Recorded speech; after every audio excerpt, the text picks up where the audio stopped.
ایک صحابی کہتے ہیں کہ میں ایک مرتبہ گدھے پر سوار ہو کر چلا۔ اس زمانے میں بلوغ کے قریب تھا۔ رسول اللہ صلی اللہ علیہ وآلہ وسلم مینا میں نماز پڑھ رہے تھے اور آپ کے سامنے دیوار کی آڑ نہ تھی، تو میں بعض صفوں کے سامنے سے گزرا اور گدھی کو چھوڑ دیا۔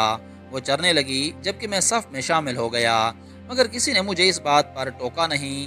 آپ صلی اللہ علیہ وآلہ وسلم نے فرمایا کہ اللہ تعالیٰ نے مجھے جس علم و ہدایت کے ساتھ بھیجا ہے، اس کی مثال زبردست بارش کی سی ہے جو زمین پر خوب برسے۔ بعض زمین جو صاف ہوتی ہے وہ پانی کو پی لیتی ہے اور بہت بہت سبزہ اور گھاس اگاتی ہے، اور بعض زمین جو سخت ہوتی ہے وہ پانی کو روک لیتی ہے۔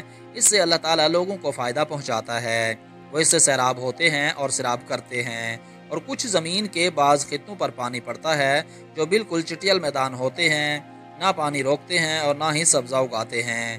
تو یہ اس شخص کی مثال ہے جو دین میں سمجھ پیدا کرے اور نفع دے۔ اس کو وہ چیز جس کے ساتھ میں مبعوث کیا گیا ہوں، اس نے علم دین سیکھا اور سکھایا، اور اس شخص کی مثال جس نے سر نہیں اٹھایا، یعنی توجہ نہیں کی، اور جو ہدایت دے کر میں بھیجا گیا ہوں اسے قبول نہیں کیا۔ حضرت امام بخاری رحمہ اللہ فرماتے ہیں کہ ابن اسحاق نے ابو اسامہ کی روایت سے قبلت الماء کا لفظ نقل کیا ہے۔ کا اس خطۂ زمین کو کہتے ہیں جس پر پانی چڑھ جائے مگر ٹھہرے نہیں، اور صف صف اس زمین کو کہتے ہیں جو بالکل ہموار ہو۔ رسول اللہ صلی اللہ علیہ وآلہ وسلم نے فرمایا، علامات قیامت میں سے یہ ہے کہ دینی علم اٹھ جائے گا اور جہل ہی جہل ظاہر ہو جائے گا، اور علانیہ شراب پی جانے لگے گی اور زنا پھیل جائے گا۔ میں تم سے ایک ایسی حدیث بیان کرتا ہوں جو میرے بعد تم سے کوئی نہیں بیان کرے گا۔ میں نے رسول اللہ کو یہ فرماتے ہوئے سنا کہ علامات قیامت میں سے یہ ہے کہ علم دین کم ہو جائے گا، جہل ظاہر ہو جائے گا، زنا بکثرت ہوگا، عورتیں بڑھ جائیں گی اور مرد کم ہو جائیں گے، حتیٰ کہ 50 عورتوں کا نگران صرف ایک مرد رہ جائے گا۔ میں نے رسول اللہ کو یہ فرماتے ہوئے سنا ہے کہ میں سو رہا تھا، اس حالت میں مجھے دودھ کا ایک پیالہ دیا گیا۔ میں نے خوب اچھی طرح پی لیا، حتیٰ کہ میں نے دیکھا کہ تازگی میرے ناخنوں سے نکل رہی ہے۔ پھر میں نے اپنا بچا ہوا دودھ عمر ابن الخطاب کو دے دیا۔ صحابہ رضی اللہ عنہم نے پوچھا، آپ نے اس کی کیا تعبیر لی؟ آپ نے فرمایا، علم۔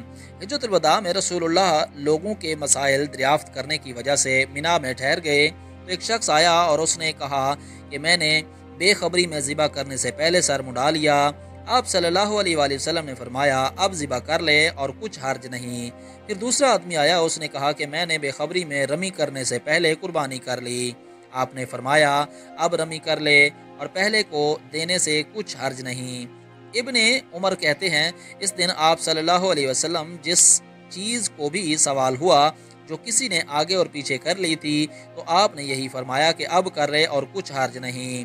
آپ صلی اللہ علیہ وآلہ وسلم نے فرمایا کہ ایک وقت ایسا آئے گا جب علم اٹھا لیا جائے گا، جہالت اور فتنے پھیل جائیں گے اور برج بڑھ جائے گا۔ آپ سے پوچھا گیا کہ یا رسول اللہ، برج سے کیا مراد ہے؟ آپ نے اپنے ہاتھ کو حرکت دے کر فرمایا، اس طرح، گویا آپ صلی اللہ علیہ وآلہ وسلم نے اس سے قتل مراد لیا۔